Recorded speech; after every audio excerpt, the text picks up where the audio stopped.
Good evening. I'd like to call to order the meeting for Bedford Township for November 17th, 2020. Ms. Tinevery, would you like to lead us in pledge for the last meeting? Okay. I pledge allegiance to the flag of the United States of America and to the republic for which it stands, one nation, under God, indivisible, with liberty and justice for all. Mr. Barrett, would you like to lead us in prayer tonight?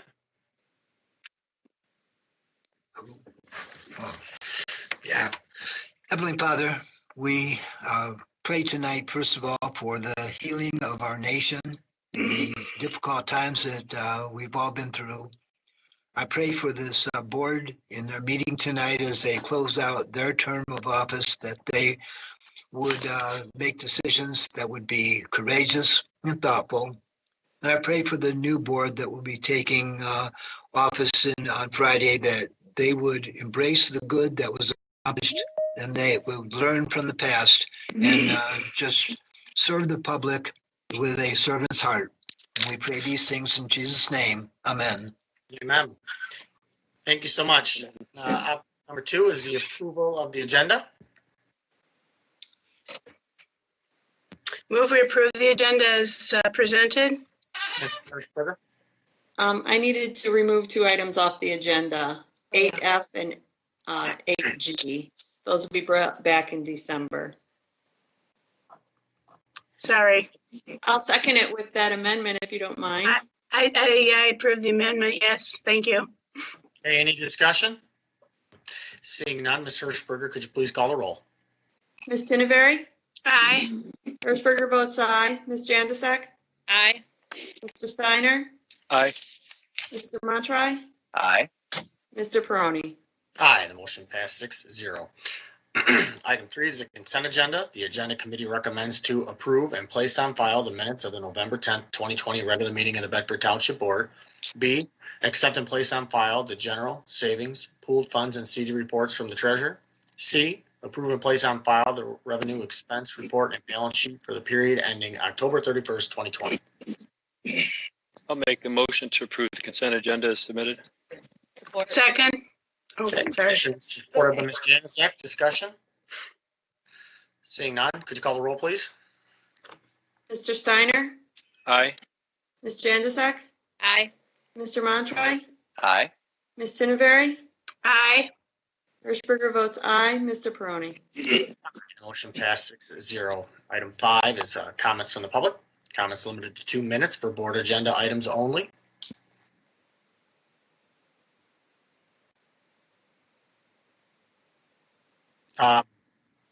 Unless he wants to make a public comment, but he's not on. Yeah, that's fine.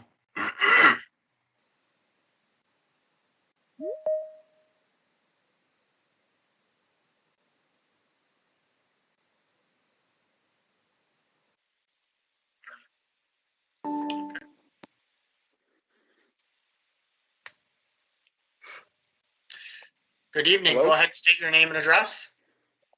Yep, Dale Track, 2842 Sanibel Lane. First, I'd like to address a couple agenda items.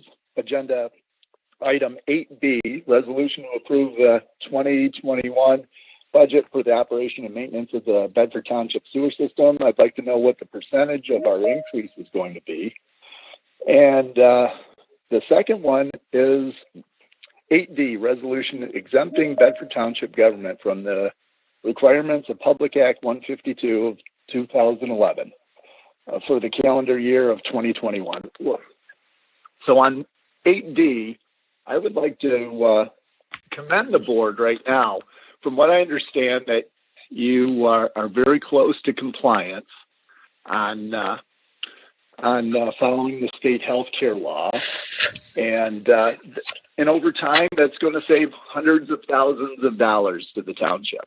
I don't understand why former supervisors that call in here all the time and try to save money, well, they could have done it under their administration. But this board, vast majority of this board, took it upon themselves and followed through and are seeing that the township is now paying 20% of their health care costs. very close to it. And like I said, there's plenty of things that the township could take care of with this extra money. We could have better parks. We've already got snow removal. And, as a former supervisor that comes in here all the time, I don't understand why he let the lifetime health care go and never address that issue. We're paying over almost $100,000 a year in lifetime health care for retired employees. Yeah, we've paid between $1 to $2 million out on this as taxpayers, and it's something that should be addressed and should have been addressed under a previous administration, but it took until 2009 for somebody to finally take it by the horns and get it done. And who knows? We could even have leaf collection had we removed this lifetime health insurance for retired employees and elected officials. We've got two former treasurers that are benefiting from this. Sir, yes, sir. I think your time is up. All right. Well, thank you. Thank you for your time. Have a good night. All right, next call. Thank you. You too. I think your time is up. All right, well, thank you. Thank you for your time. Have a good night. All right, next call. You too. Okay, go ahead and state your name and address, please. All right, well, thank you. Thank you for your time. Have a good night. All right, next call. Okay, go ahead. Do what? You got to turn your TV off or whatever you're watching, or you're going to get a lot of sound in the background. Got it. It's off. All right, could you state your name and address, please?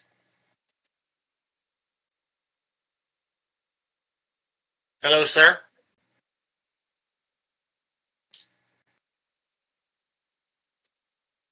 Jim, are you there? Hey. Jim Krieger, are you there? Okay, George, you're going to have to move to the next caller. I don't know what's going on.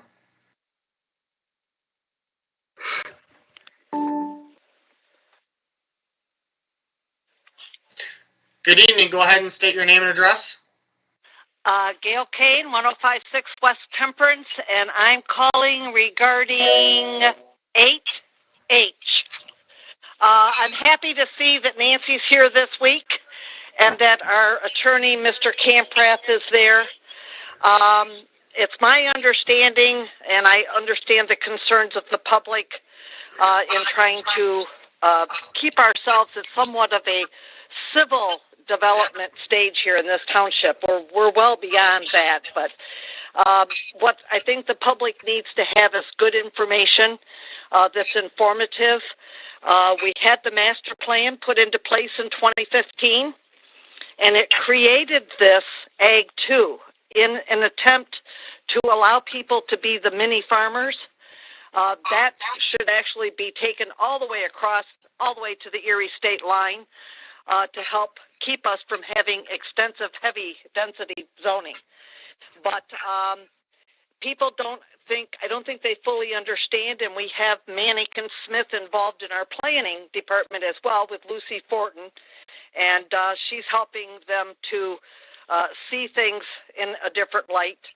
But hopefully that this is a zoning change, and it's to bring into compliance those properties which can already do what people fear that they want to do, because people can take their properties and ask for splits. We've got some people who have done this before, even deficient the hardship and deficient of the fact that they're not going to make monetary gain. People have been given permission and allowed to have a BZA zoning in their favor. So that's all. I'm just hoping that we get some good explanation, because it's a complicated situation and the public really needs to understand what happens here. So, all righty. I will get back with you later. Thank you. Bye-bye. Thank you for your comments. Have a great night. Okay, George, did that caller that dropped able to get back in, or?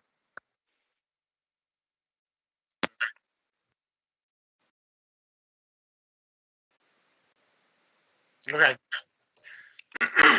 Okay. Okay, moving on to staff reports. 6A, approval to modify the fire department employee manual to incorporate a part-time employee classification. Chief Massington. Yes, good evening. So this is an administrative issue that's been discussed multiple times over the past few months. As we've evolved as a department since about 2015, when we incorporated shift work, we've kind of blurred the lines between volunteerism and being a volunteer and what would be considered part-time status as employees. We've discussed this with the Labor Council, and he's reviewed this. He provided some information again to try and explain to us what differentiates the two. And we feel at this time that it would be prudent to make some adjustments to the policy manual that more accurately reflect who we are as a department right now. That being, we've got a full-time membership, obviously, that was started in 2018 through the grant. Since about 2015, we've had volunteers that were acting in more of a part-time capacity. And we also have our volunteer members that responded from home when we need help and service the residents from home. So this is some administrative work that we think that will do a better job clarifying those and bring us into compliance with the current labor law. Okay, any comments or questions from board members?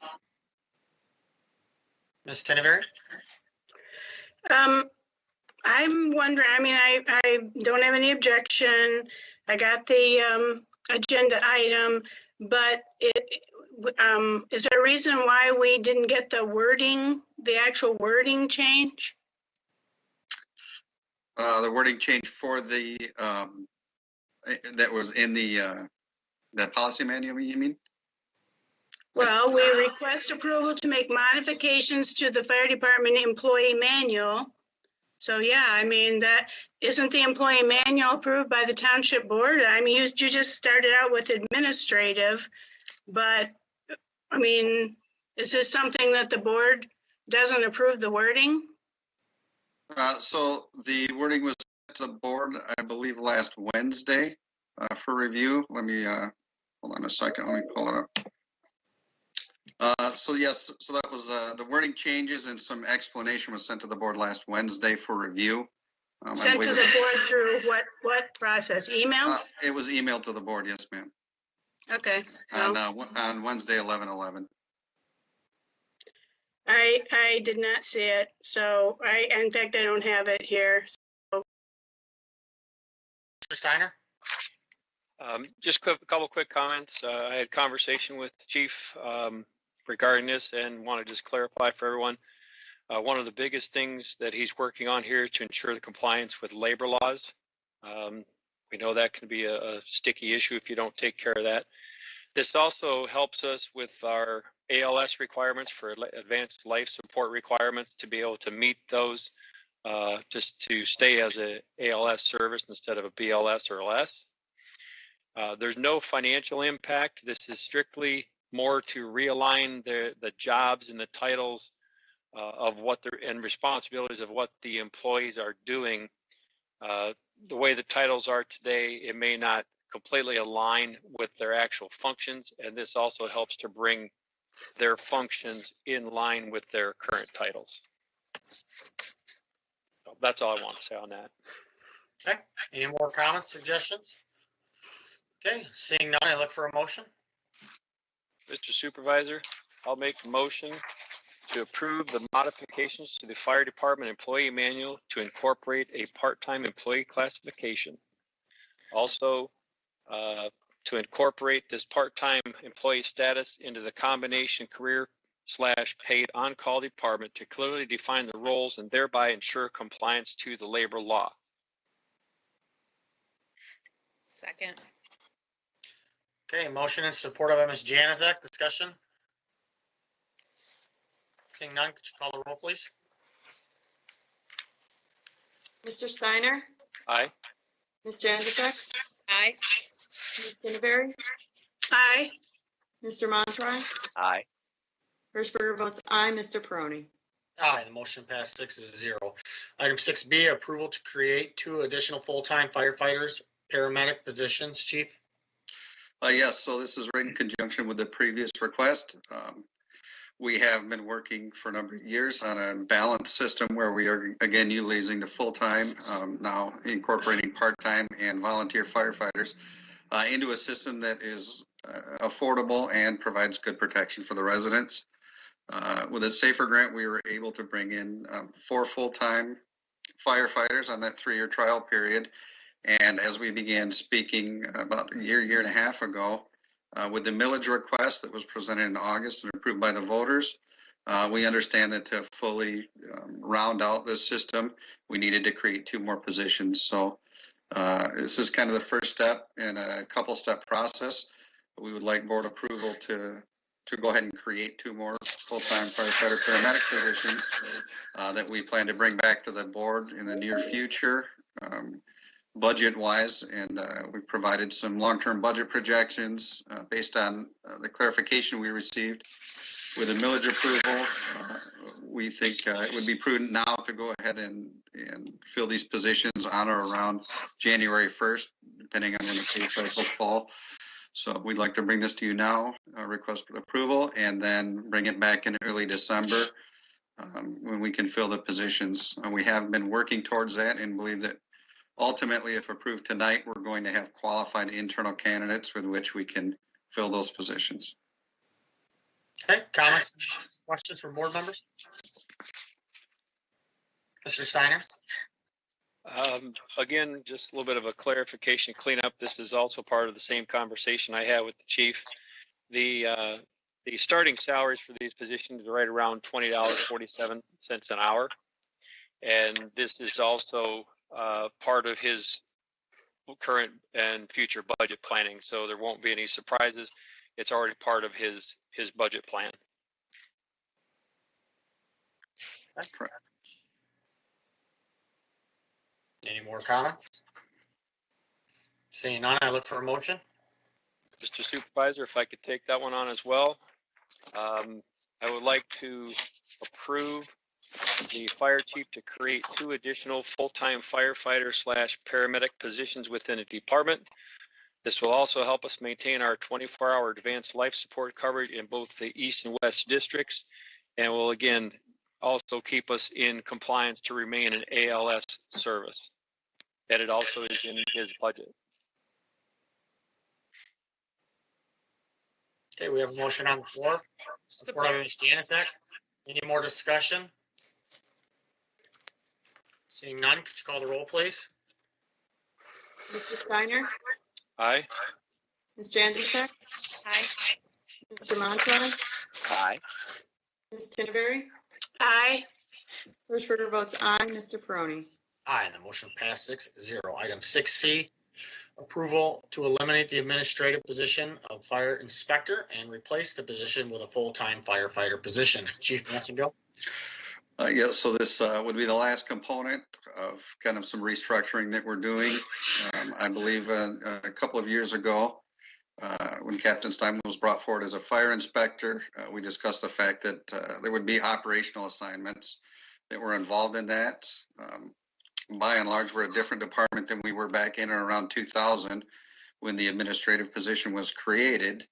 And we feel that it should be, or it's best served to the residents to be transferred from this administrative position to a firefighter position and then be assigned those duties. Each of our full-time firefighters, now that we have full-time firefighters, are assigned different roles and responsibilities within the department, in addition to the operational tasks of the emergency responses. So we've got full-time firefighters that are assigned education program oversight, our field training, the QA/QI process.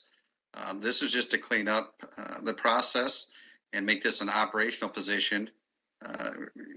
Administratively, or as far as the fire inspector roles, they will be assigned to Captain Steinman, but his position will be considered operational moving forward, not in administrative position. So that's really, we feel like it's a lateral move.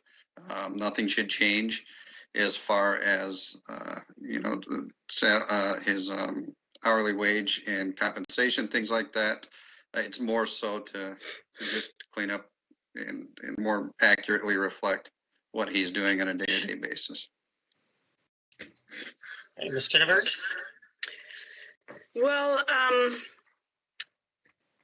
mean, I'm not so sure that I agree with this. I mean, it seemed to me like we needed a fire inspector when Ron Whipple was appointed fire inspector, and now I'm not sure why we don't need one anymore. But so my concern is that for building plans and all the administrative work that a fire inspector does, that's not going to go away. Is that what you're saying? That will not go away. So it will be an operator instead of an administrative position, instead of a what's classified as completely administrative, be an operational firefighter position. But Captain Steinman will continue to be assigned the role of fire inspector. So day one, if this is approved, generally speaking, there's not going to be a lot that changes. He's still going to do the plans and the fire inspections while he's on shift and in his operational capacity. So as he did today, as he always does, he'll continue responding to calls, which is operational. We've just, in years past, classified the position as administrative. It's just not reflective of what he's actually doing in the position. So will he still be allowed to get training and all that is necessary to have that? Okay, it's not going to be a title anymore. It's just to able to do that job, because we need somebody who's checking these new constructions and buildings to make sure that that they meet the fire code. That's correct. The roles and responsibilities that he's doing as part of overseeing the fire prevention and inspection division are not going to change.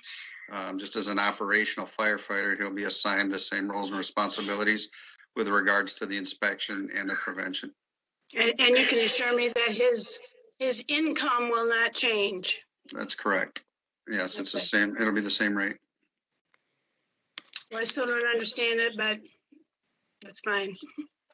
Any more comments or questions for Chief? Mr. Steiner? And again, to help clarify that, Ms. Tinbury, and what Chief's saying there is, Mr. Steinman, again, if we had him strictly as a fire inspector administrator only, he would be doing only those jobs. He would not be out making operational fire runs and everything else.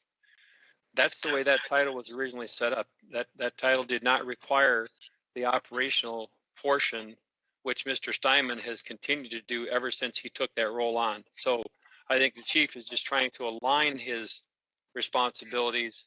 Instead of just being a true administrative fire inspector, he is an operational fire inspector / firefighter. I don't know if that helps clarify that. Well, that's correct, and understand too that this will alleviate, while we're making all of these changes, down the road the same thing. So at some point when Captain Steinman retires, we would prefer that the person that fills that role is an operational firefighter, as well as performing the role of fire inspector. And understand too that we will have now 7 full-time operational firefighters, and some of these responsibilities, there's a lot of plan reviews, a lot of inspections that go on. We've got other qualified operational firefighters that can assist them with that as well. So there can be some division of work that will go along with this as well. Well, I mean, I heard what Rick said. I heard what Adam said, but it doesn't make sense to me to take away the title when he's operational now. He's doing the fire inspector. He's doing the operational. He's doing it all. I guess I'm just a suspicious kind of person. I don't understand the reason for taking away the title, but I'm, short on time here, so I don't have any objection as long as I know he's going to be making the same amount of money and this isn't a demotion.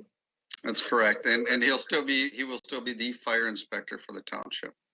That's just his role is also going to be clearly defined as operational, as well as the fire inspector role.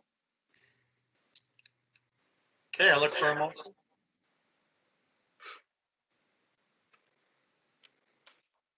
I'll go ahead and take the third fire.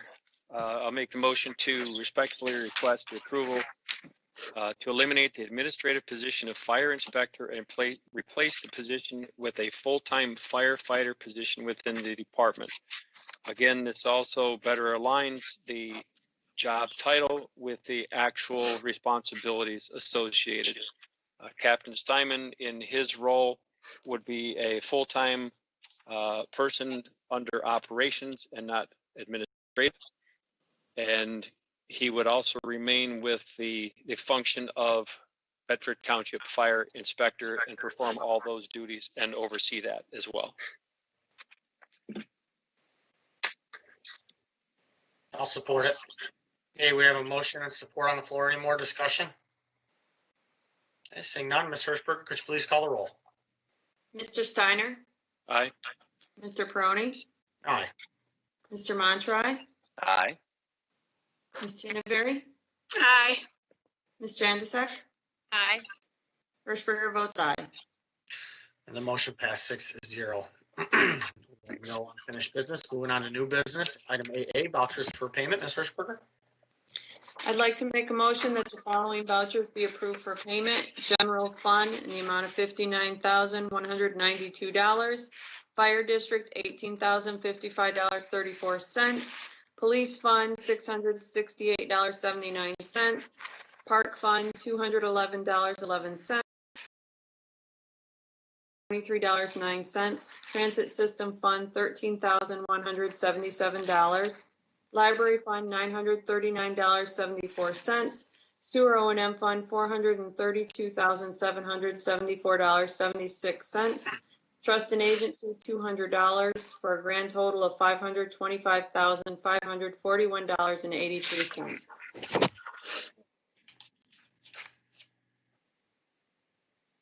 I'll support it. Here we have a motion and support on the floor. Any more discussion?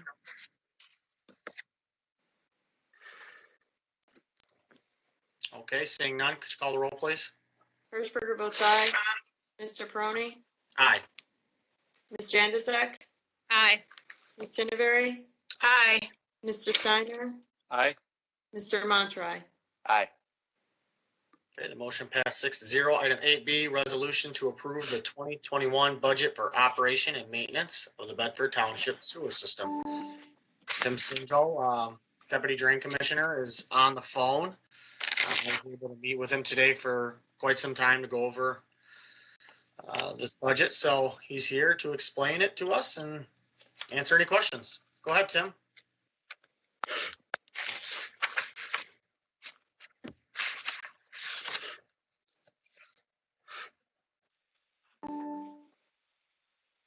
Good evening, Tim. Mr. Server, are you there? Yes, this is Tim Sergo representing David Thompson, the Monroe County Drain Commissioner. And we're here for our annual meeting of the budget for the Bedford wastewater treatment plant. Welcome. Tim, why don't you kind of go through it and maybe update us on the treatment plant and touch on some of the things we discussed today to take out questions, and we'll go from there. Okay, well, the treatment plant has been going through a 2-year rehab, and we're about 97% complete at this point. We anticipate to be done early of next year, first quarter of next year, with the completion of the plant.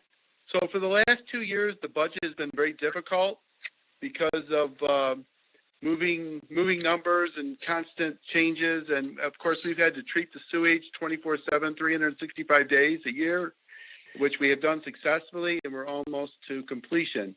The current budget is proposed. There is some small increases. There have been cost increases through certain chemicals, electricity, different things through the year. And of course, that'll be passed on to the ratepayers.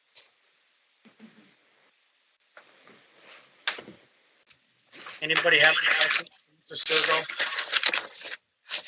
I questioned you today in the meeting about cell phones.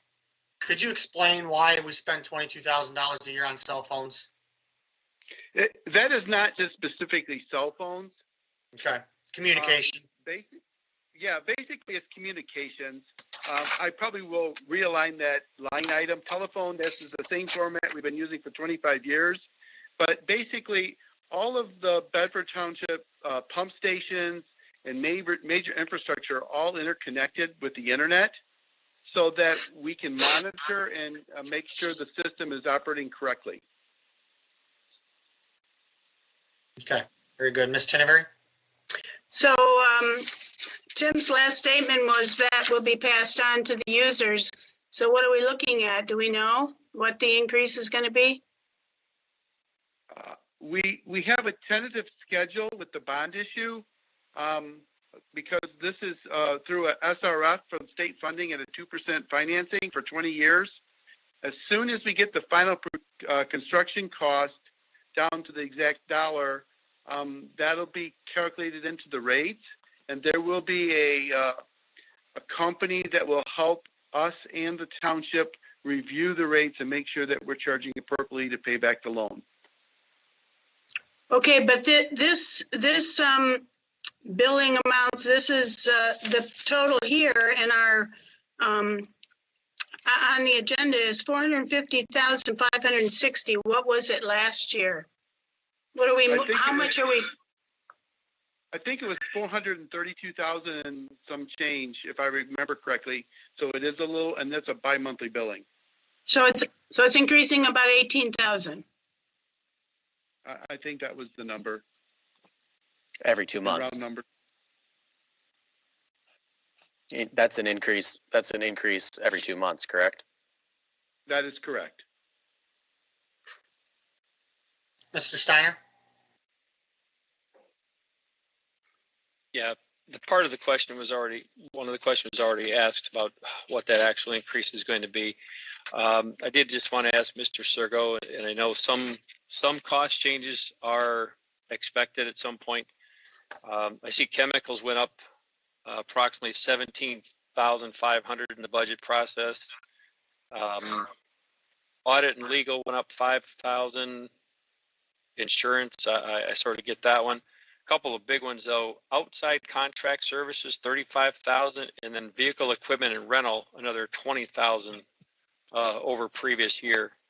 Can you explain any of those large hits, especially the 35 and 20,000?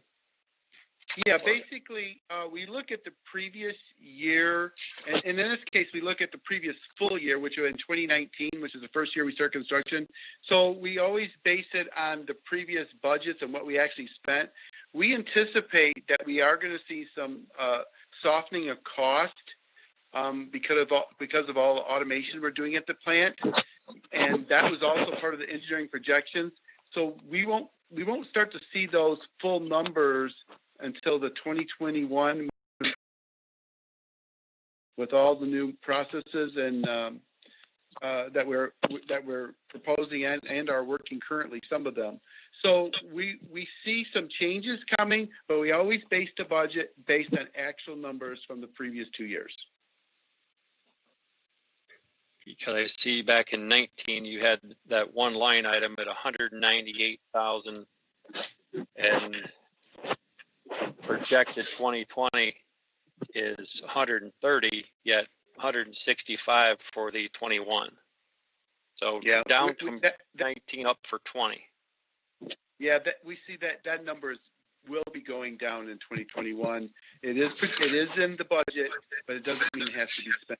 And then basically the 2019 is when we started all the construction. And then the vehicle and equipment rental, driving that up 20, well, down 17,000 from 19, but estimated up 20 for 2020 to 21.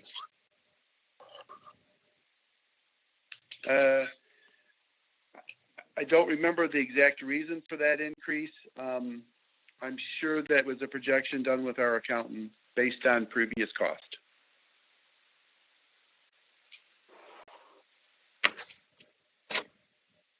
And you say you figure these 2020 finals, you're of course not going to see till the beginning of Q1. Yeah, we'll see some changes in our cost all through next year, which will reflect in the numbers when I come back to you a year from now.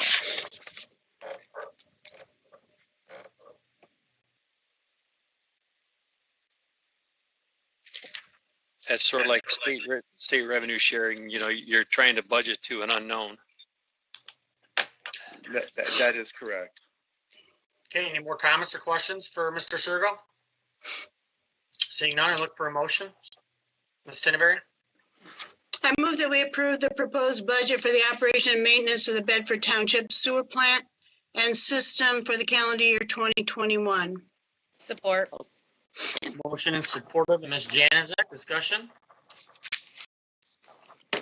Mr. Steiner, you have your hand up? Yes, I'd like to, again, as stated by Mr. Sergo, he said once they get these numbers in place and they can put the schedule together. So, Mr. Sergo, if you could get that to the township as soon as those numbers projections come in, so we can let our citizens know exactly where we stand on what kind of actual impact this is going to have for them in 2021.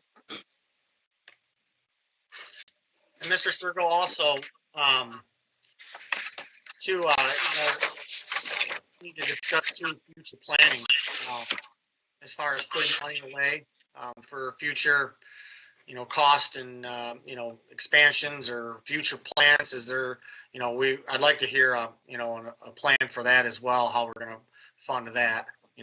I'm not saying we need to put $20 million away, but something to, help out. I know there was a fund back in the 70s from Bill Albert when they started, and so. Okay, call the roll, please. Ms. Tinneberry? Aye. Ms. Janusik? Aye. Mr. Steiner? Aye. Mr. Montour? Aye. Hirschberger votes aye. Mr. Peroni? Aye, the motion passed 6-0. Thanks, Tim, for being on. We appreciate it. Thank you. Have a good evening. Okay, you too. Item 8C, approval of fire protection deficiency improvements from Excel Fire Systems. I believe Chad is on the phone right now, correct? Chad, you there? Yeah. I'm Chad Dirkmont with Excel Fire Systems. Okay, so we got this from Excel. They're a company that comes into the township and looks through all of our stuff. This isn't something that the fire department through their inspection is requiring. But I'm going to let, when I got the bill, I wanted the board to at least take a look at it because I have some questions on some of the things as well. But so go ahead, Chad. Do you want to explain the situation in these bills? Basically, what these are deficiencies per NFPA 25 requirements. It's life safety. They're not critical deficiencies, but they're items that should be addressed at some point in time. Basically, we're not an enforcing agency. It's up to your local AHJ, fire chief, and maybe your insurance carriers to deem if these are needed or not. We're just giving recommendations. What should happen, but it's up to you guys to take care of it. Up to the owner. Okay. To make corrections. So like number 3, replace 2 water gauges that are over 5 years old. Yeah. So, or they should be calibrated, but it's more cost effective to just replace a couple gauges. Basically, what the water gauges are for is to do an annual check to ensure that you have proper water pressures coming into your building. We can check underground system pressure by doing a static and residual main drain test, which is we record static water, which is water that's sitting still, and residual pressure, which is water that's flowing, and we can compare this data annually to make sure that there's no underground valve closures, on the city mains or anything, that we have proper fire protection water coming into the building. And so these gauges need to be calibrated or replaced. Okay, so they just need to be calibrated. Well, it's cheaper to just replace them. Okay. So can you explain to me? I guess what is actually wrong with them then? Are they not? There is nothing wrong with them. They just they could be off. over years of being installed, they just want to ensure that they're accurate.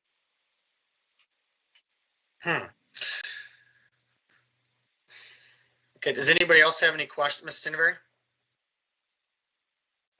Well, I mean, based on your question, this $3,200 quote, how much are 2 water gauges? I mean, are we talking minimal? You got 5 things here. What's the?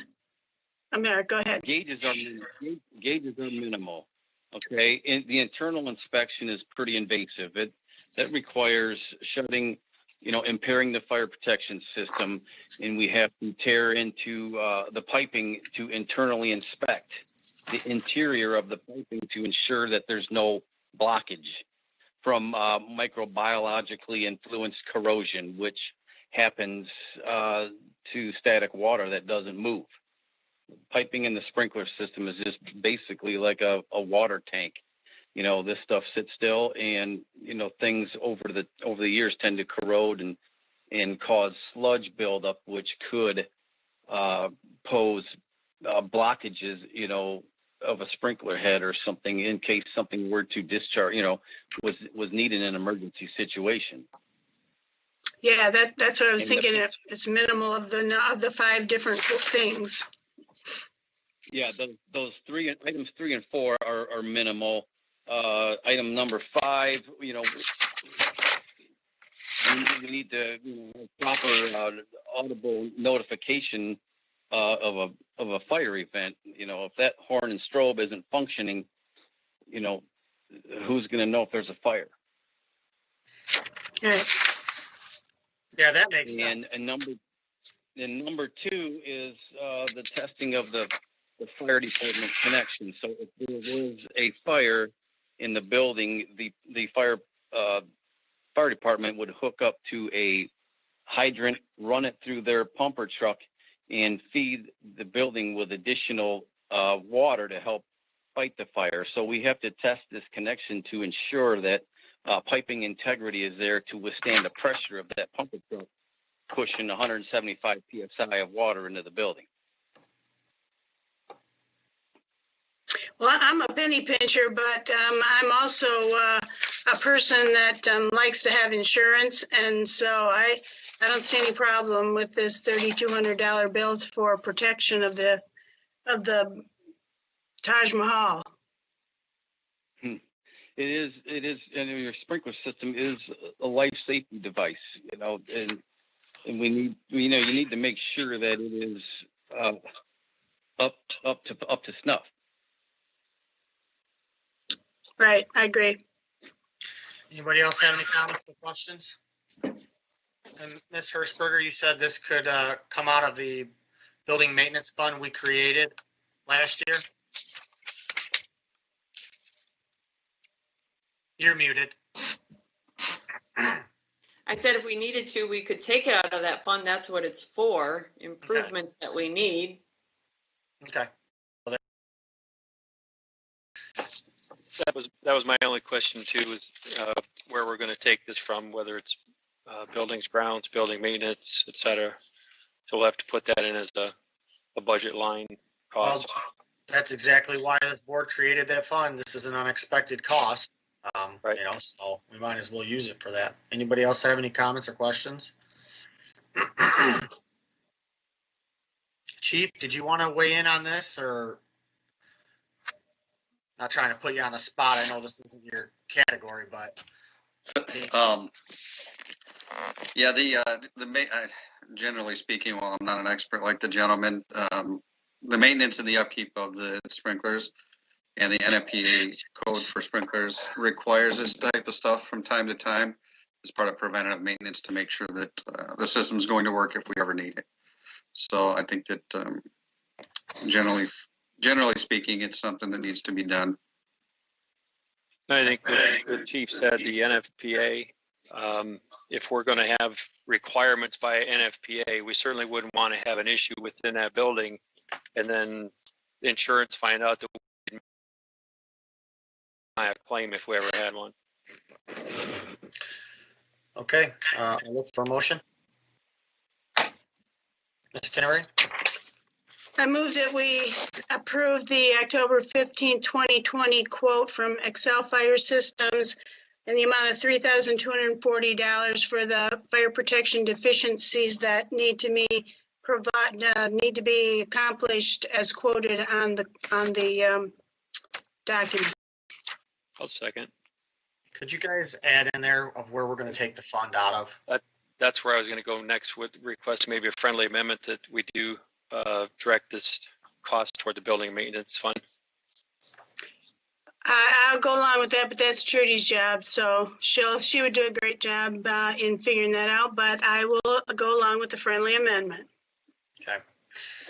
Okay, any more discussion or comments? Okay, seeing none, Ms. Hirschberger, could you call the roll, please? Ms. Tinneberry? Aye. Mr. Steiner? Aye. Mr. Montroy? Aye. Ms. Janusik? Aye. Hirschberger votes aye. Mr. Peroni? Aye, and the motion passed 6-0. Chad, thank you very much for being on. Have a good night.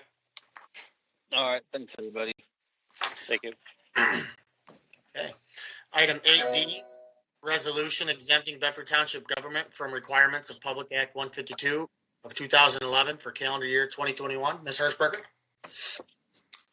As stated, this is a resolution to exempt the township from the requirement. We have one employee that is still under the 20%. They're actually at 19%, so very close. So this would be the last year we'd need to do the requirement to exempt ourselves. Okay. Like Mr. Track said, previous boards moved on this to eventually come into compliance, and every year we've moved closer. So like he said, over the time, we've saved taxpayers a lot of money. And so, okay, I look for a motion. I'll make a motion that we approve the resolution exempting Bedford Township government from the requirements of Public Act 152 of 2011 for the calendar year of 2021. Support. Okay, motion is supported by Ms. Januzak. Discussion. Okay, seeing none, call the roll, please. Hirschberger votes aye. Ms. Janusik? Aye. Ms. Tinneberry? Aye. Mr. Steiner? Aye. Mr. Montroy? Aye. Mr. Peroni? Aye, motion passed 6-0. Item 8E, resolution for senior citizen tax penalty waiver. Ms. Hirschberger? This is a resolution that the board adopts every year. This is the senior citizens tax penalty waiver resolution, and it helps our seniors get the tax penalty waived.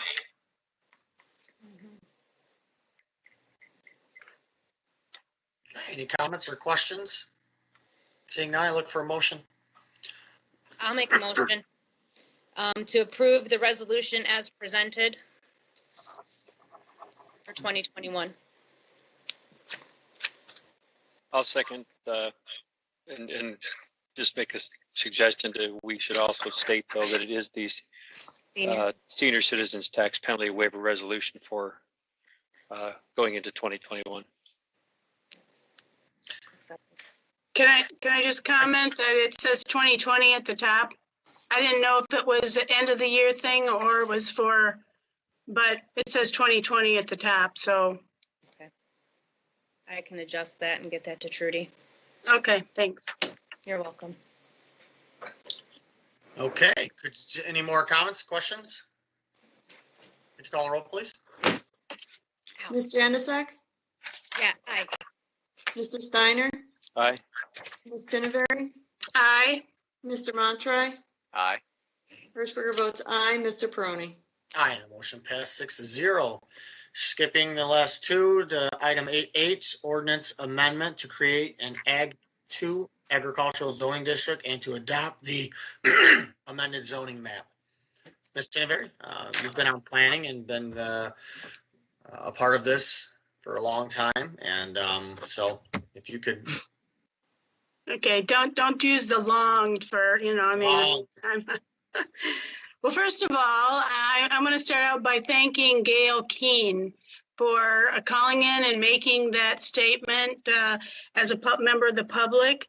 I am one that appreciates Gail's ability to follow up on all this and keep track of what's going on with the master plan and, of course, other things. But I was very pleased to hear her comment, because there are people who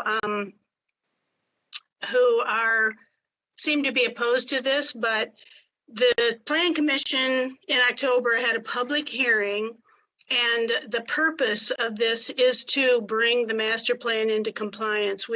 Every 5 years, we are to look at the master plan, as you all know, and in doing that, in 2015, it was agreed that, and the master plan is just a working document, you all know that as well, but making that mention for the public's information, it's a working document, so it's nothing that is in stone. But because this was a sought after change, it has been agreed that it is a change for the better for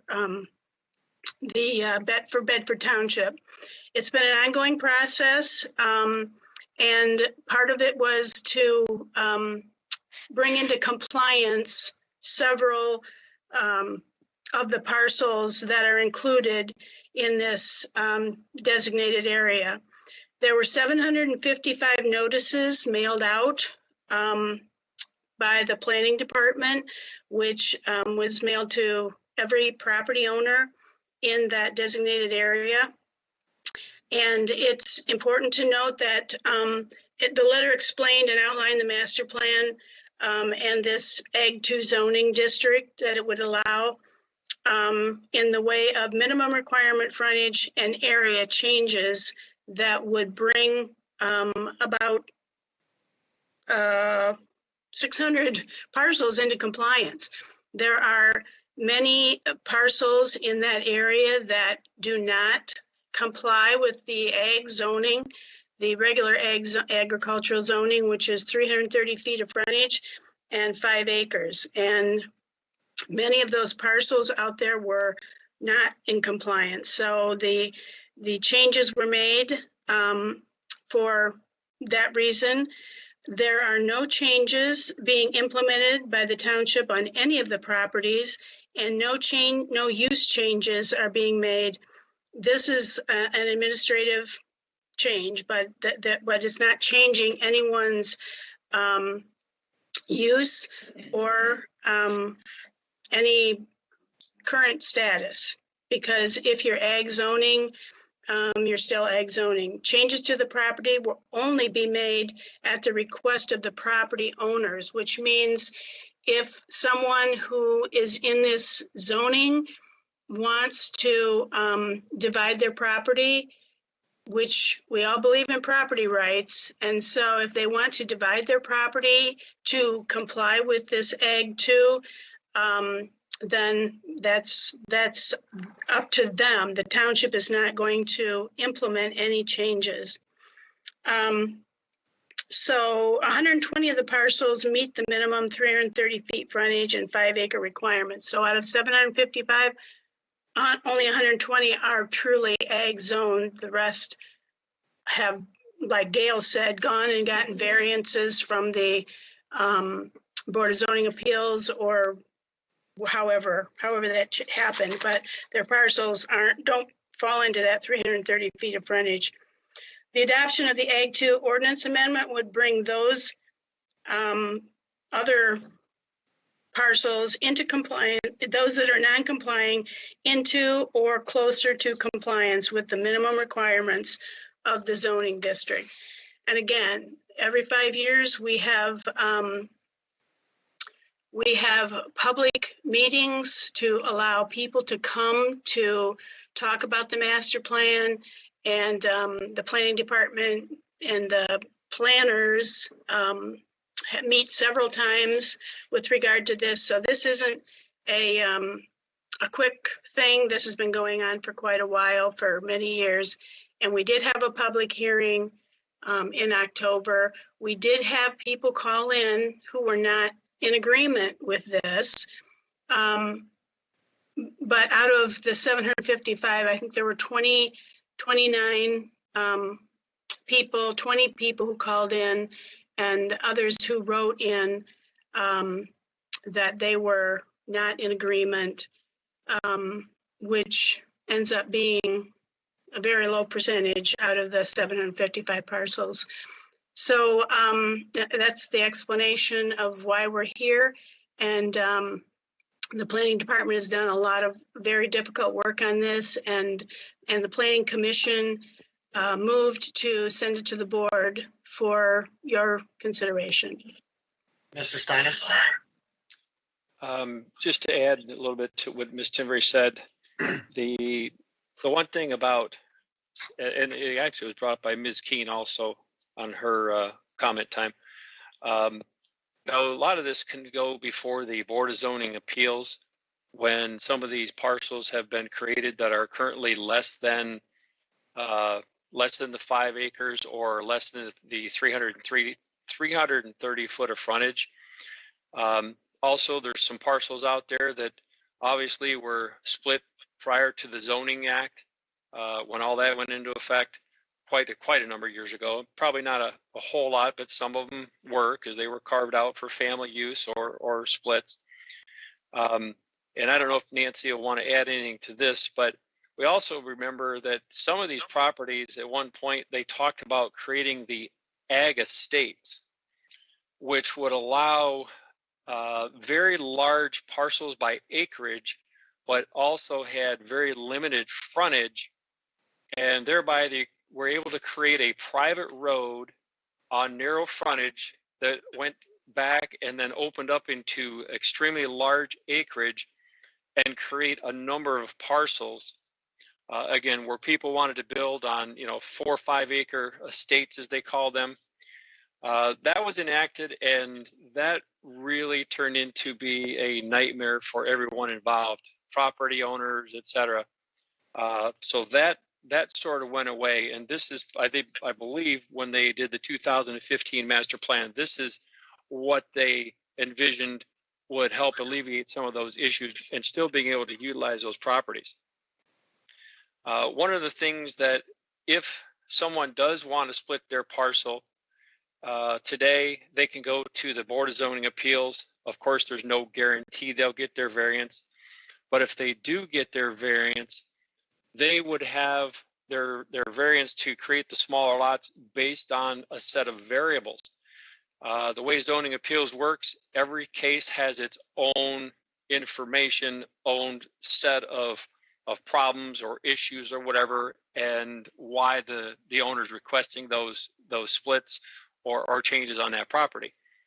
Where in this scenario, if you made it allowable to go under the Ag 2, if somebody wants to split their property, that would mean everyone must be equal in any splits they do. Granted, somebody could still go for a Board of Zoning Appeals variance on something else, but this would protect those properties. So everyone that would want to split based on the Ag 2 zoning, they would have to be equal across the board. I don't know if Nancy, you want to add to any of that? Ms. Canver? Well, no, you stated it very well. Although, in order to go to the Board of Zoning Appeals, you have to have a hardship, and I don't see how that, that's just my comment about the Board of Zoning Appeals. But I would like to have Marty. Marty has, he's the attorney that sits with us on planning, and he has a better background in terms of that ag estates. So, Marty, would you add to that? Well, I don't know what to say after you pretty much covered the whole memorandum already. But the Planning Commission did a swell job, and the Planning Department has worked on this for many, many months. And the master plan was the vision for this change to bring it more consistent with the vision of the master plan. That is this area, which has many non-conforming parcels now that are smaller than the 330-foot frontage and 5 acres required for just regular ag zoning. So by creating this AG-2, this new zoning district, allowing 165-foot width and 2.5 acres, that makes many of those non-conforming parcels conforming. In other words, within the standards of the zoning ordinance. And it also, to some degree, I guess it can be argued, and there's different opinions, but creates some kind of transition from the more dense southern portion of the township and commercial sectors to a little denser ag district, and then farther north to the full Ag 1 district. So it is some degree a transition, and I know people have differing opinions about that. So the master plan is in place, and it was put in place, and it's reviewed every 5 years. That was a vision then. The master plan is, though, merely a guide. It's not a law. It's not an ordinance, and it's subject to change, just like zoning ordinances are. Thank you. Mr. Montroy? Yeah, I just wanted to just speak a little bit on this and kind of defend the planning commission a little bit along with that. I'm very surprised we didn't get, I thought we were going to have 25 calls tonight concerning this, but there was a lot of, I really felt like what the people who are against this, I really feel where they're coming from. And I know that there's a handful of people that were against it and probably, and still are, I'm sure. And I fully understand where they're coming from. Like I said, I grew up off Erie Road on the east side of the township, and I know their hesitancy, I know their fears, and what they're trying to protect. And there was a lot of at the planning commission, when this came to the public hearing, there was a lot of people saying that that board already had their mind set up. They already knew what they were going to do, and they're not listening to anybody. And just in their defense, I feel like every single person on that planning board mentioned their personal hesitancy before digging into this a little bit more to see what is this actually doing. And that was very relatable to me, because when I first heard about this at all and started digging into it, I was like, man, oh man, this is not a black and white thing. I feel like one of the harder kinds of decisions in government. I feel like so many government decisions are so black and white and so simple, and elected officials are constantly getting that stuff wrong. And then then you get this kind of stuff. This is not that way. And just that, like I said, I really understood where they're coming from. But once you really dig into this, I don't feel like their fears are substantiated based off of what this is actually doing. And as much as I understand where they're coming from, I would hope that they would understand that this board, along with the planning commission board, take these decisions very seriously. And this is really hard. And there's a lot of factors to bring in all together to try to make the best decision for every individual, as well as everyone in the township and the township as a whole, and the future of the township. And I just think that's needs to be said, because and I guess I didn't really hear much. I was expecting to listen to the planning commission meeting, and I thought it was going to make it even harder. I thought it was, oh man, I'm going to hear some good arguments that are really going to tear me and make this even a more difficult decision. And I really just didn't hear any real argument that is more than a fear that there's going to be a strip mall in a neighborhood in my backyard, and that's not what I want. And as much as I understand and can relate to that, I just don't think that this is even close to doing what these people's fears are. And I just kind of wanted to communicate that to the people who are in this zone and very apprehensive about this and thinking that their elected officials don't care and don't really consider these kinds of things. So that's all I really had.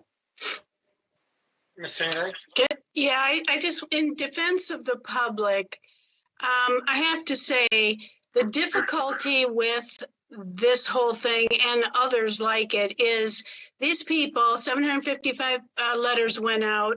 They receive a letter that says there's going to be a public hearing and this is what it's concerning.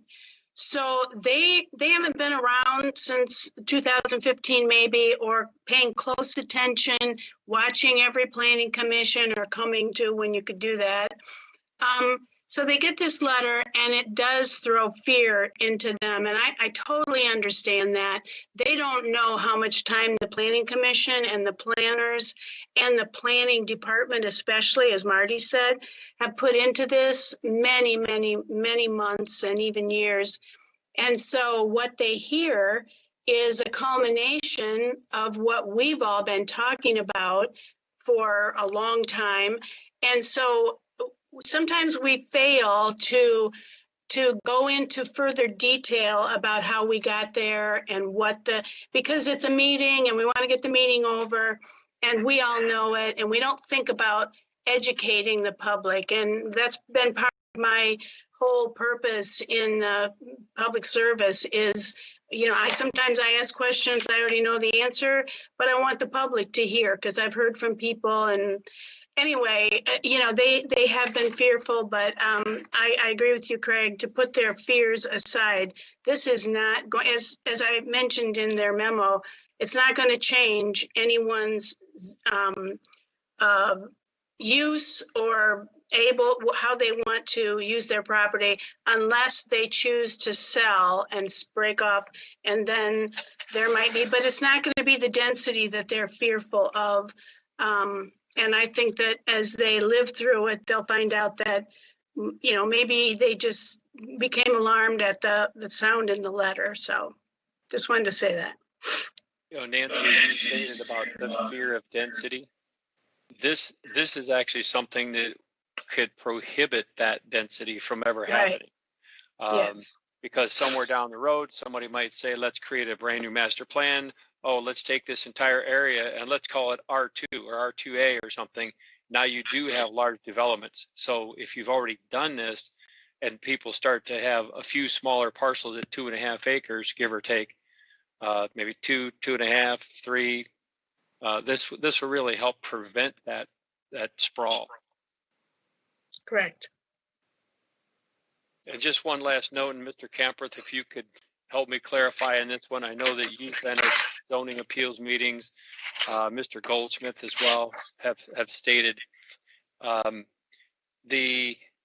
the Board of Zoning Appeals, the requirements for hardship was sort of relaxed a little bit a number of years ago, and the strictness and the harshness of those hardships aren't as strong as they used to be. Can you help me clarify that just so people understand that? Well, it has been some time since I've been to a BZA, but my understanding now is that the criteria is unique characteristics of the land and not motivated by a monetary benefit. Right. So, I guess the hardship language is not necessarily in the law anymore, but people think of it that way. But it is more of a unique characteristic, at least when it comes to dimensional type variances. So do you have a parcel that is cut off by a ravine or a large drainage ditch up front, and there's only a smaller amount of actual road accessibility to a parcel, it opens up behind. So there's a unique characteristic of the land which may, under certain circumstances, justify a variance from the frontage requirement of a parcel. So those are the typical dimensional type variances, and I think the motivation of the law to deal with those unique characteristics. And I guess you could say, well, maybe they're hardships, maybe they're not, but what they're not supposed to be is a monetary motivation for creating additional parcels. Right, and I think that helps explain where I was headed there. And the one thing, again, that if it does go to the zoning appeals, to one person, it looks like, yes, it is an issue of hardship or the circumstances of the property. To the next person, it may not look like that. So again, this also prevents a subjective situation from someone going to the Board of Zoning Appeals and somebody says, well, they must have got that variance because they knew somebody or something like that. This, again, tightens that up and it keeps it all along the same line so everybody's equal in these Ag 2 properties. Thanks, Marty. Okay, any more comments or questions? Okay, seeing none, I look for a motion. I'll make the motion. I move that we adopt the amendment to Article 3 zoning districts and map section 300 districts established to the Bedford Township zoning ordinance to add a new zoning district of agricultural -2. Is there anything else, Marty, I need to put in there? As presented, maybe? You may want to just mention that that also includes, of course, the text changes in the zoning ordinance, but a revised zoning map, which is an exhibit to the text change. Thank you. That too, Trudy. Mr. Steiner, did you support that? I'll second with those friendly amendments. Okay, any more discussion? Okay, seeing none, just call the roll, please. Ms. Tinneberry? Aye. Mr. Steiner? Aye. Mr. Montry? Aye. Mr. Andisek? You're muted. Aye. We could read your lips anyway. Votes aye. Mr. Peroni? Aye, the motion passed 6-0. Okay. All right, moving on to comments from the public. Comments limited to 5 minutes for each individual. Go ahead with your comments.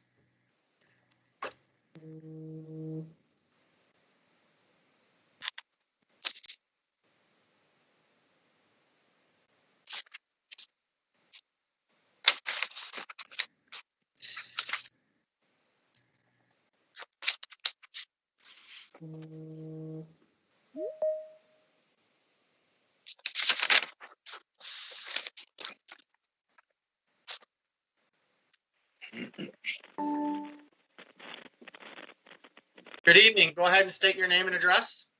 Okay, Lamar Frederick, 3254 Deer Creek Drive.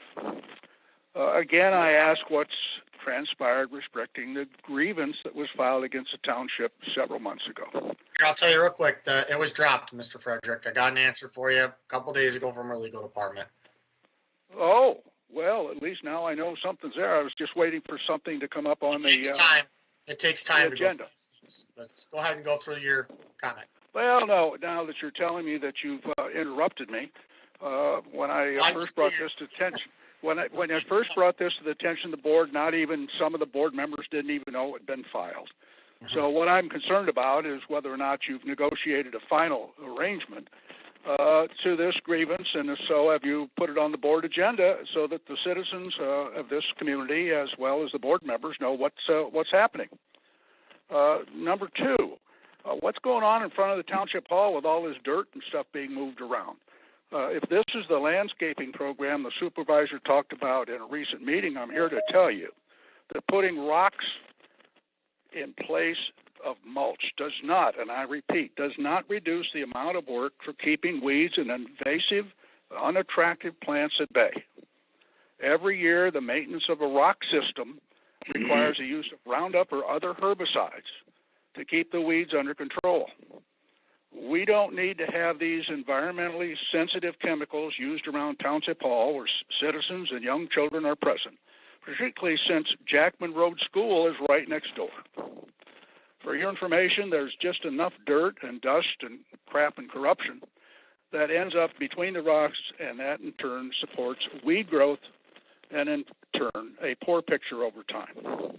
We need green space around the buildings and not a rock garden. Bushes and miniature or dwarf trees lend a more attractive entrance than does a rock garden. And so this is where the program is going. I hope the board will investigate this before it gets too far by bringing in landscaping experts who can advise the board on the proper way to make the township hall attractive to enter.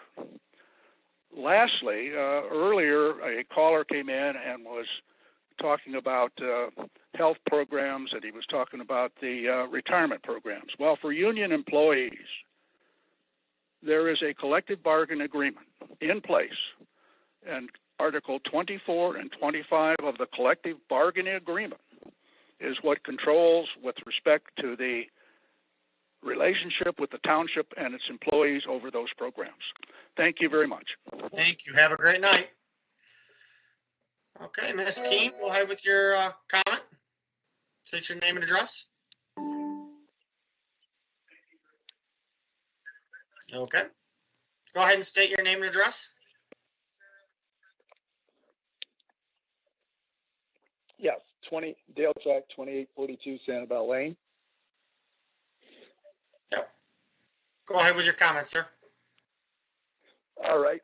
Well, first of all, I'd like to, since Mr. Frederick just spoke there, I'd like to challenge him and Mrs. Keene to join with me to help save the township $100,000, roughly $100,000 a year, and eliminating the lifetime health care benefits that seemed to go past his view while he was serving, while Mr. Frederick was serving.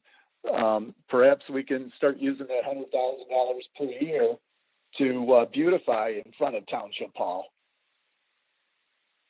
And secondly, I'd like people to understand by Township Hall being in compliance of Public Act 152, the state healthcare law, that taxpayers are saving roughly $30,000 a year, every year, by them being in compliance. So that's real money, and it's likely that it saved a township job during the recent budget cuts. Now, moving on to a very serious issue here, we have a violation of state election laws by the township clerk. Now, for the township clerk, hired a family member or had a family member working for her, and in order to be a worker during the election, you cannot be a challenger, a candidate, member of a candidate's immediate family, or a member of a local board of canvassers. Well, apparently that's a situation that was breached. And I would suggest that due to recent resolutions passed by this board, that she had violated the code of conduct. And I would suggest that she would be censured by the next board. Also, this is a violation of, since it's a violation of state law, that this could go further.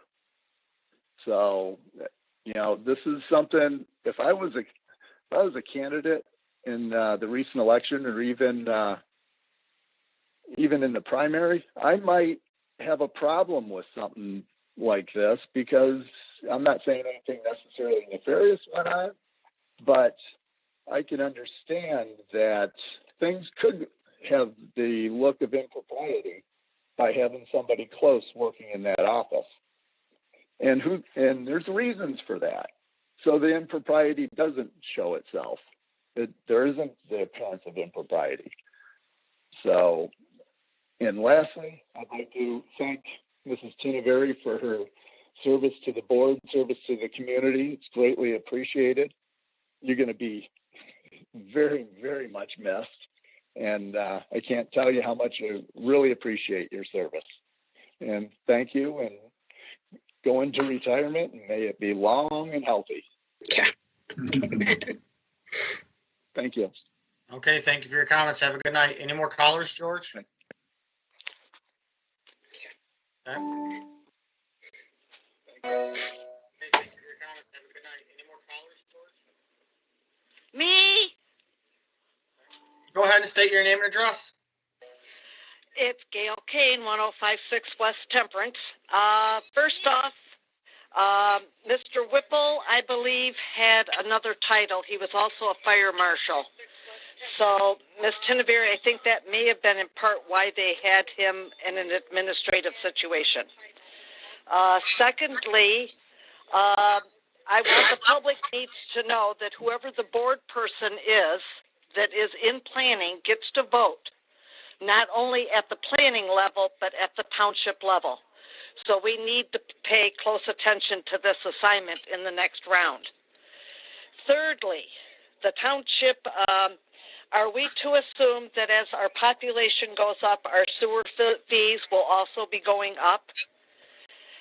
Fourth, I was curious, I missed hearing as to who called that company by Mr. Dirkmatt in and why we felt we needed to have the inspection. Fifthly, sadly, back when Proposal A was passed, it's too bad that we did not have the vision, because I've been fighting the planning and the BZAs and all this and trying to stay on top of it for a very long time. Why we did not have our village centers encircled by a density that was not considered high, but a lower level, and then circled by Ag 2, and then have the entire township encircled by the Ag district. That would have been the best thing and the better for the whole township. Our growth has gone unchecked, and we've not had the improvements in our infrastructure. The last thing I'd like to mention is our ordinance ad. The ordinance department put an ad in. I can't seem to get an answer from that department other than the fact that I should apply for the job. But I believe the public deserves to have a better insight as to all of this. There's some monetary things going on there with that budget. We had money that was being taken from the fire department, and the fire department was not getting the hours that were promised with that commitment. We're going up and down in numbers with the budget that's there. I don't have the exact numbers in front of me, and I shouldn't have to, but hopefully when the next round comes and they're starting to talk about who they're hiring and what and why, that we can get some decent answers.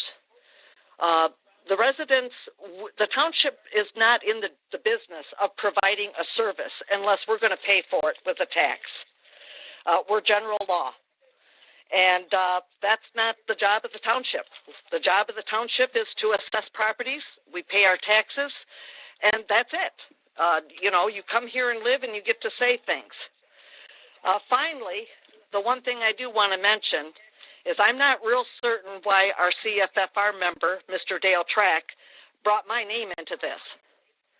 This is not proper for people who call in to be attacked by another person who's calling in, who, to my understanding, is not an expert in any field at all, except to collect his benefits as a federal employee, and then to be attacking other employees at the township hall. Ms. Tinneberry may enjoy her retirement, and I hope she does, and hopefully she stays healthy, because I don't think she's collecting health care benefits from the township. It's something that they should be entitled to. So our CFFR people should have been paying attention to the roundabout, to the money being spent for water under the tracks. That's what they need to be doing. And so, Mr. Track, I accept your challenge. You start attacking me, and I will sit down and talk with you, and we can have this out. This is unacceptable behavior. And frankly, I'm tired of your group and what they've done in this township. And to attack Trudy, she did a marvelous job considering what the other side of the ticket was doing out there in the public, which was unacceptable. Excuse me, but I'm going on a mission trip, and we'll just see what happens with all of that. I thank you kindly. Thank you for your comments. Have a great night. Oh, you have a good Next mission caller. trip, too.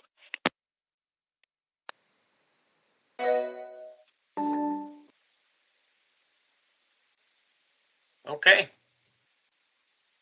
That call gone? Okay, comments from board. Yeah, I have one more comment. Okay, go ahead with your name and address, please. Yeah, so my name is Jeff Joseph. I live at 3356 Shadywood. A couple of different things. The first one is a comment from Mr. Track about Miss Hirschberger. That woman is the epitome of integrity. He absolutely has no idea what did and didn't happen during this election cycle. He's making accusations and speaking out of turn, and that's quite terrible after she was elected and elected and elected again on multiple different occasions by this township. Show a little respect. The second is if he wants to continue to talk about improprieties, we'll talk about the CFFR newsletters that were in the mailboxes. Postmaster General's on that. We'll talk about our township supervisor who had a 50-50 raffle at one of his fundraisers. And we know that the Attorney General's after him for that. And lastly, the grievance with the Teamsters that was not dismissed. It was filed. The township lost. And the township lost under the circumstances that it was egregious and it was intentionally done by the supervisor. I can prove this. I will prove it. You will see it. And that is all I have to say. Hey, Thank sir, you for your time. before you Have a go- great evening. Sir, before you go, I didn't quite catch your name. Yeah, Jeff Joseph. Jeff Joseph? Okay, thank you. Yes, sir. Yep, Have a you've great already night. blocked me, so yep, Okay. no worries. Have a good night. Thanks for your comments. Okay, comments from board members. Mr. Mantra?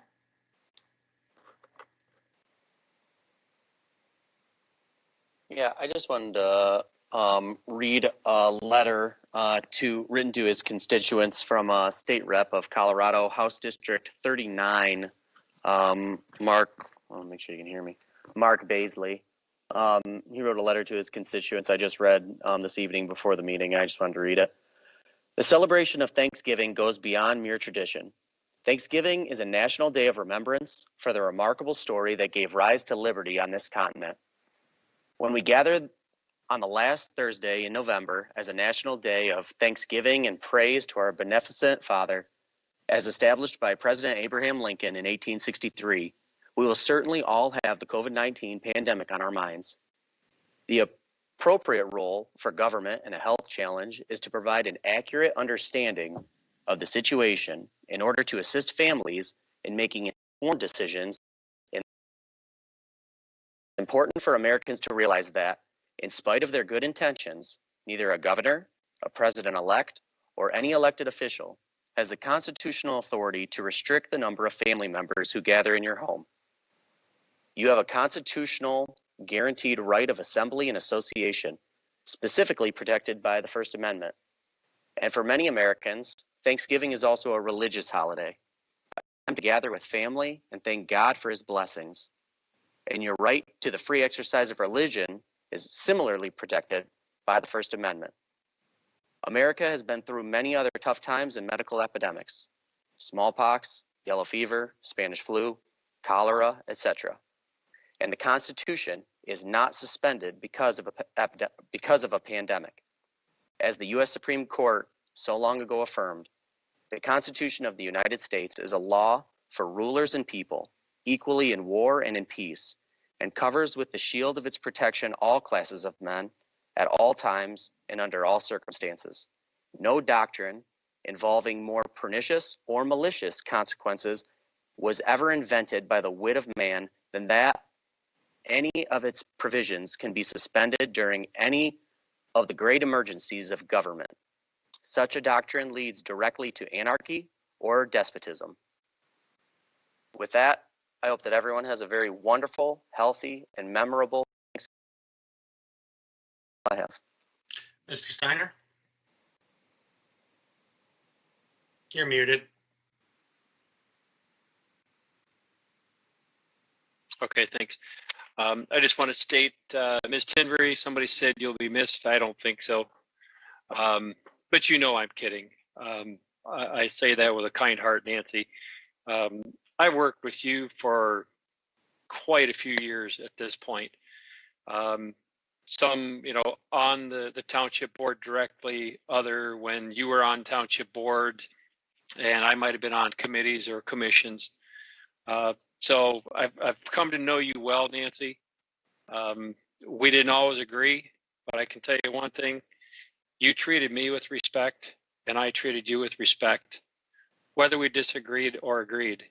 And I think that speaks volumes to many people, especially a lot of our constituents that saw how we acted toward each other. So again, I commend you for that. Now Bob's got to take the challenge on by himself. It used to be all of us board members that, there was the challenge, and now Bob's got a huge task ahead. But again, I would say I'm assuming this is your final retirement. So you know what? Enjoy every last bit of that retirement, because you never know what the next day will bring. I also want to say congratulations. I know Mr. Clemens is not here this evening, but I'm sure that he'll be replaying this meeting. Again, congratulations to him being our state rep from this district. I guarantee you he will be available to us. I plan on staying in close communication with him, and I think anyone on the new board, he will also be very open to communicating with all of them as well.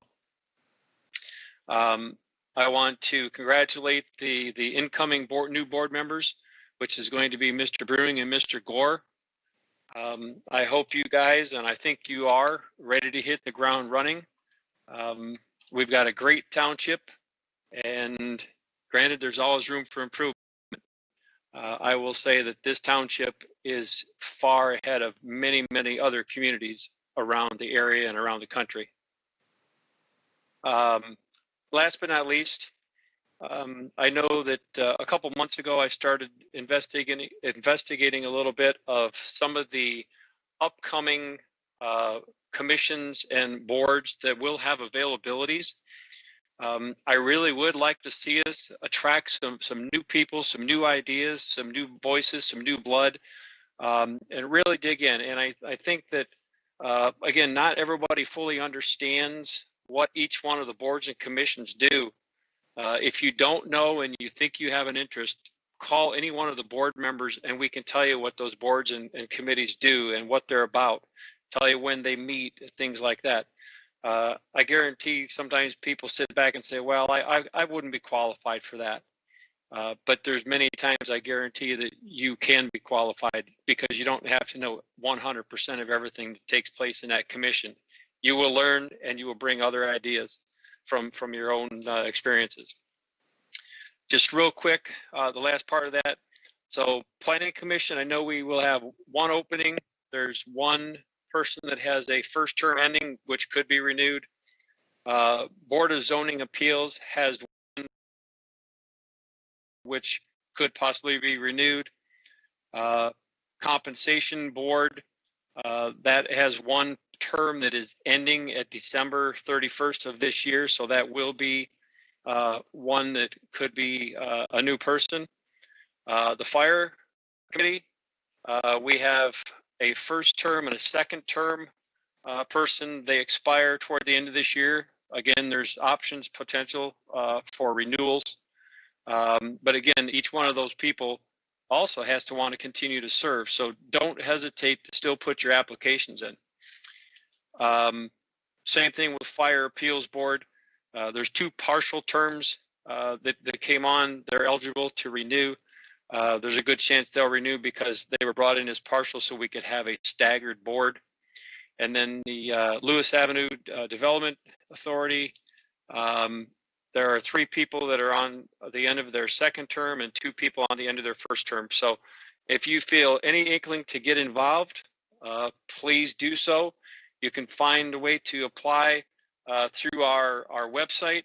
Also, you can call the clerk's department and get a direct application there as well, or stop by Township Hall as long as we're still open. Last thing, everyone have a wonderful Thanksgiving. Be safe out there. Again, we don't have to harp on the situation that's out there that we all face today.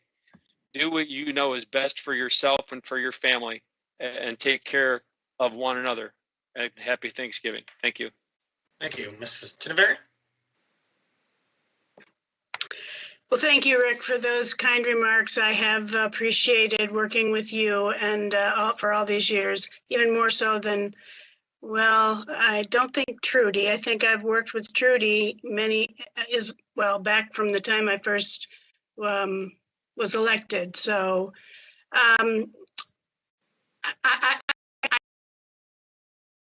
that I will leave you with. But before that, I do want to thank you, Craig. That was very inspiring. I appreciate you sharing that.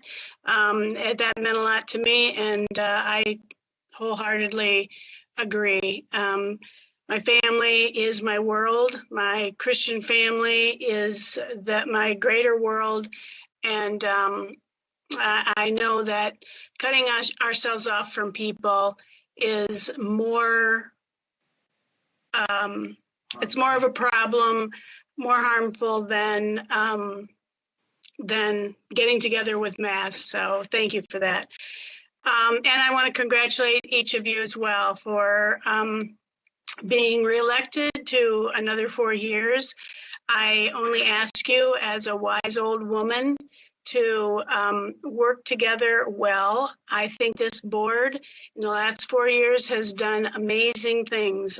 Like Mr. Peroni has said many times, the board has, it's not one person or two people or just a quorum. It is a full board. And I think that this board has done great things for the people of Bedford.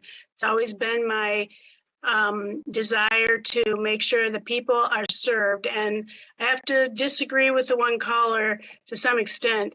It is the job of government to provide public service. And if we can do it in a general law township without extra millage that the people have to vote on themselves, then I say all the better, all the better. It's not, our income is not strictly to fund the township hall and for payroll and for, although I think it's important to do well for our employees, but that they're not the whole reason for the township government. We work at the will of the people and for the people. And so I hope you continue to put the people first, the public first in the decisions that you make. And Marty, you and Phil and Tom, I think I'll miss you the most. Just enjoy seeing your happy faces. So if you'll pass that along to Phil and Tom, I'd appreciate it. Because I'm not calling in. I'm not calling in. I'm not watching meetings. I'm not going to, I want the public to know, don't ask me anything because I won't have an answer for anything. I'll tell you to call your government officials.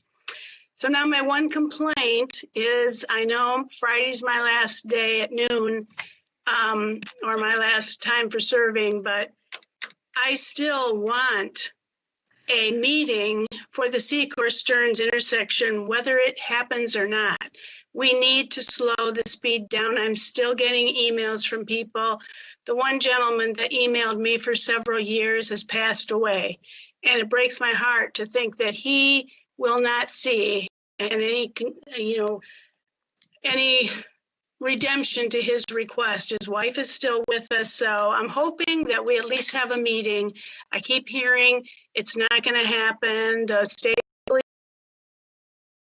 not going to change it, but it makes no sense to me. And at least myself and other people who have this concern, at least their voices should be heard. So I'd like to see a meeting between the road commission, the state police, and myself as a citizen, and any other board member that would like to be there. It's happens that we slow down the traffic at that Secor Stearns intersection. Thank you very much. Ms. Janderson? I just wanted to letter. Hey, hold on 1 second. If anybody else is on, just mute, please. I am working on the sewer rates. I will have them to the board in December. I am not sure the exact percentage or amounts that they will be going up at this time. Like Mr. Sergo said, I'm working in conjunction with him to make sure that we are covering the bonds and stuff to make sure that we are still self-sufficient. Other than that, I don't, like I said, I don't have an exact amount for that. Tax bills will be mailed out on December 1st. We are working very diligently on getting them ready to go out. My staff is, doing wonders with that. Nancy, for the short time that I have served with you, it's been nice. I've enjoyed it. I hope you enjoy your retirement, enjoy your family and your grandkids. Stay healthy. And then I also would like to wish everybody a happy Thanksgiving. Stay safe and enjoy your families. Thank you. Thank you, Ms. Hirschberger.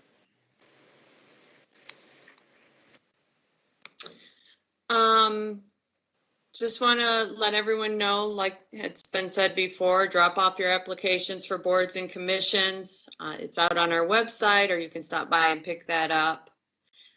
We will be closed November 26th and 27th in observance for Thanksgiving. Other than that, the township will be opened. We don't have any plans to close. Unless the new board closes us down, we'll still be there working and open. I want to make a comment. I'm not going to comment too much, but I just want to respond to Mr. Track that I did not violate any laws. I would not violate any laws. Everything I did with that election was legal, and I'm not sure where his accusations come from. I know the law better than he does for elections, and that's all. I'm going to leave it at that. Nancy, enjoy your retirement. You've been here for a long time, and I want to wish everyone a happy Thanksgiving, and that's all. Okay, thank you. Yes, like Mr. Hirschberger said, we did meet with Chief, and everything that this board has in place with the glass blocks at each office and the door entry person and everything we have in place, the safety protocols, we do not plan to close. Like she said, unless a new board comes in and decides to close us, but other than that, we have no plans to do so. We have a lot of safety precautions in place. Just so Mr. Frederick knows, we are working with the Green Initiatives Committee, which does have some professional landscapers on there to give us some ideas of what to do. Right now, we have Joyce Blanton working with the library to give some ideas on what to do with that building, and we plan to have them work at the township as well. It would be nice if people made a phone call instead of just assuming everything and saying things that just, quite frankly, aren't true. Make a phone call, and we'll talk through it. Same thing with the ordinance positions. It's we're replacing somebody that left that's leaving for a full-time job. So as far as the money for the fire department, make a phone call. There was never any money exchanged, right, Ms. Hirschberger, from the fire department fund to the ordinance department. Am I correct there? There was no money moved, but the position was created based on the money being moved. Yeah, so there was no money used for the fire department, but we're doing the best we can. Yes, there was some glitches with schedules, but it's resolved and we're working together. That's what we do. So I urge you to make a phone call and we'll explain it the best we can. I want to say the master plan is in plans to move forward next year. Talk to planning department about that. The capital improvement plan is moving forward. The CIP is moving forward, working with planning on that. I think it's on the next agenda, and that'll be coming to this board soon. This board has already put in places to create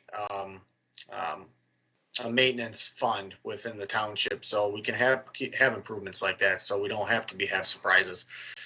A couple other things I wanted to touch on. With the grievance, I did email Mr. Nance, and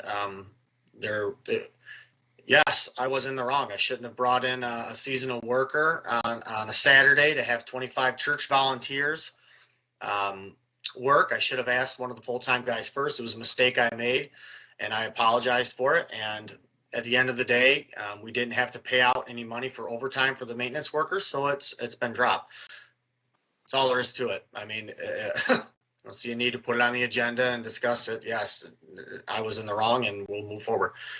I just want to encourage people to continue to support your restaurants and areas around with gift cards and carry out and everything we can do to support them. You know, it's a tough deal, you know, where you're open, you're closed, you six all the rules and different stuff they have to deal with. So just do your best to support them. They support us a lot.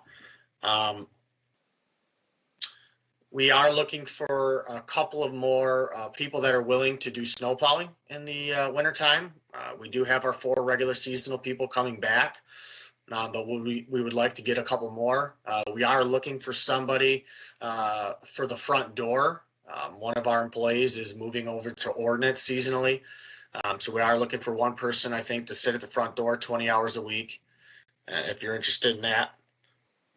I do want to wish everybody happy Thanksgiving. And Nancy, I do want to say you will be missed. I've enjoyed working with you. You know, when I first got on 8 years ago, you know, you took me under my wing and taught me a lot about government, and I appreciate you and everything you've done for this community. You've worked very hard and you've truly have made an impact. So you will be missed. Did I miss anything else that somebody commented on that I need to speak on? I don't think I did. Other than that, you know, the trees out front, there were 2 big bushes that were covering up our beautiful brick building that shouldn't have been there. So we did remove 2 big bushes. We did remove a bunch of dead bushes that are out front. You know, I mean, it's just maintenance. We're tearing out stuff that's dead and that is in bad shape. And we're, you know, the benches out front, we do plan to power wash them down and power wash the concrete out front and repaint them and then seal the concrete this spring out there. I don't think it's been done in a long time, if ever. So we're just, we're doing a lot of maintenance stuff. As far as our sign out front, we're going to be doing a little bit of landscaping out front with that. We're in violation of our own ordinance. There's no landscaping around our sign out front. So I'll be moving forward to do something with that. If anybody has any suggestions on what you want to see done, it's just some basic landscaping around it. As far as rocks go, it's just been something that has been discussed. I mean, every year we just add mulch and more mulch. When, you know, you could have a proper barrier put down and put stone down with our maintenance department. And, you know, that's what you have. Now, as far as weeds popping up, I don't think we were planning on spraying them, but it is something I would bring up to the board. You know, there's a lot of areas that take a ton of attention in our maintenance department every year that we do need to get creative on. I've talked to Ms. Hirschberger about our cemeteries. It takes a lot of man hours to cut a cemetery. That's something our Green Initiative Committee is looking at. Well, how can we make them greener? How can we spend less man hours on these cemeteries? Same thing with the parks. I mean, if you go look at some of these parks, you know, you pull weeds every year around the gazebo. So it would be probably a good idea to put some good barrier down and put stone down. It's for the most part maintenance free. Yeah, you might get a weed pop up if you don't do the job correctly, but so those are just some of the things we're trying to do. Ultimately save taxpayer dollars and be frugal and, you know, have less maintenance, you know, as far as our just simple things like our picnic tables. For some reason, somebody painted all of our aluminum picnic tables. Now you have maintenance on aluminum picnic tables. Why they would do that, I have no idea, but that's something we're going to power wash down and so they're maintenance free again. There's just a lot of little things like that, you know, that we'll be looking at and doing, you know, but if anybody has any questions, give me a call. I'll do my best to keep you updated on some of the things we're doing. So other than that, if we have no further questions or comments, we stand adjourned.